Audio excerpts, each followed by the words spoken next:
அனைவருக்கும் இனிய வணக்கம். இந்த ஒரு குழம்பு பொடி போதும் எல்லா குழம்புக்கும் நம்ம யூஸ் பண்ணலாம். அதோட சுவையும், மணமும் ரொம்ப அருமையா இருக்கும். எனக்கு அம்மா சொல்லிக் குடுத்தது, அத இன்னைக்கு நான் உங்க கூட ஷேர் பண்ணிக்க போறேன்.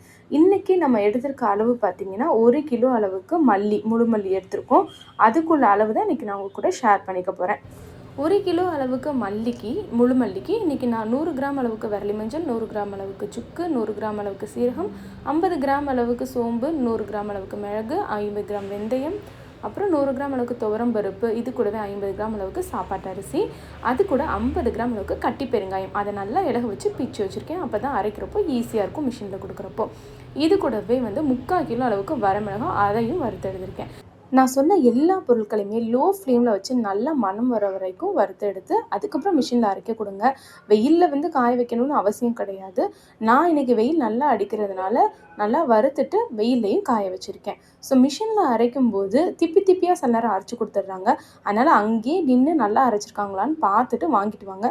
கண்டிப்பாக 6 மாதம் ஆனாலும் கெட்டே போகாது. 5 பேர் உள்ள ஃபேமிலியாக இருந்தால் இந்த 1 கிலோ மல்லி அரைச்சா 6 மாதத்துக்கு தாராளமாக வரும். உங்கள் வீட்டில் நீங்கள் ட்ரை பண்ணி பார்த்துட்டு உங்களோட கமெண்ட்ஸையும் கூட ஷேர் பண்ணிக்கோங்க. தேங்க்யூ.